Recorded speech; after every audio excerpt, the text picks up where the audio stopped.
My name is Briana Rutter, and I am a mathematics teacher at Meriden School. The school started using Mathspace before I started teaching here, but something I've really enjoyed about Mathspace compared to other similar programs, and one of the reasons why we've continued using Mathspace, is the feedback students get line by line and the hints that students get that relate directly to a particular line of working they're at in a problem. We use both textbooks and Mathspace. Wherever possible, I tend to gravitate towards Mathspace because it gives students that immediate feedback and they have support independent of whether or not I'm there to assist or they have friends around to assist. I will then use work from a textbook where I want students to practice writing out on paper a clear, logical solution. And that's more something that I use to prepare for written exams, or where I know students will write something on a piece of scratch paper and just type their answer into Mathspace. So I use the textbooks more when I'm trying to emphasize practicing setting out a clear solution to a problem. I tend to set adaptive tasks wherever possible. In a single class, there's still a very wide range of abilities, and my preference is for the adaptive tasks because the students who are able to work through it more quickly will be able to try something a little bit more challenging without being stuck repeating a concept they've already demonstrated they understand. Whereas students who require a bit more practice will get that additional practice. I definitely prefer the adaptive tasks because it makes differentiating so much easier to do within a class.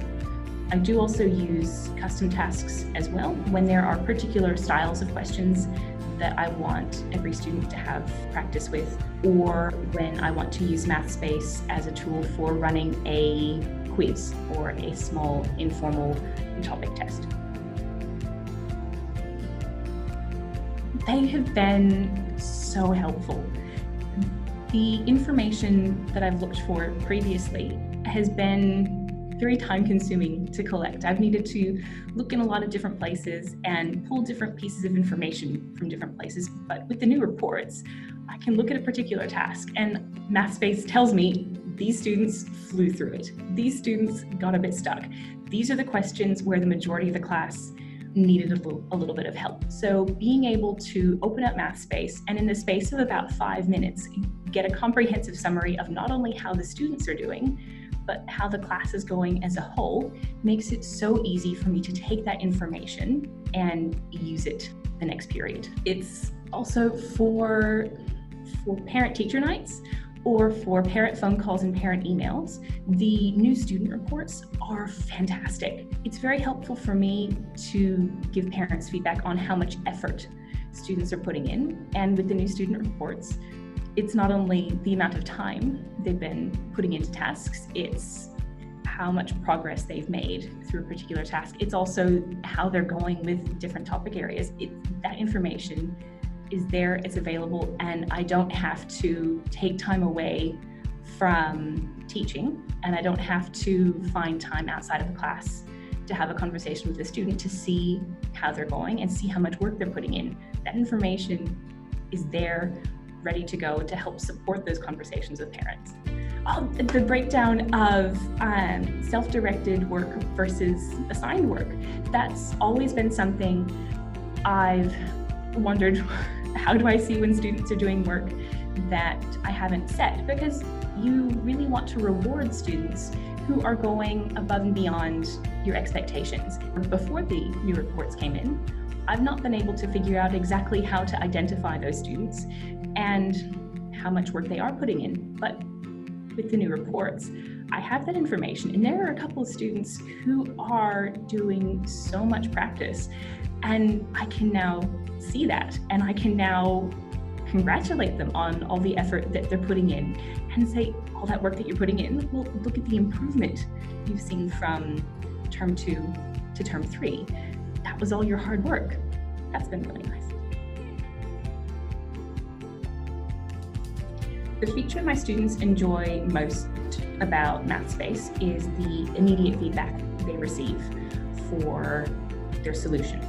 Rather than waiting until they get to a final answer to compare that with an answer at the back of a textbook, they can get partway through a problem and know whether or not they're on the right track. That's something they really value. One thing that has been helpful for me in motivating students to use Mathspace is getting them to compare where they were earlier in the term to where they are now. And being able to show them, well, actually, at the beginning of the year, these are some of the things we're struggling with, but look at all of the tasks you've completed. Look at your mastery for all of these different topics. Look at what I get to see you've accomplished. So even though I do have students who aren't necessarily happy with their results and feel like they aren't good at mathematics, like they aren't making any progress, having the ability to show them some things they have achieved is, or for some of my students at least, has been a very powerful thing. I can't think of just one answer. Part of me wants to say that it's being challenged. It's being open to trying something where you might fail and growing as a result. It's a hard question to answer. For me, part of it is being able to share the opportunity for learning and growth with students, but it's also an opportunity to share something that I find really beautiful.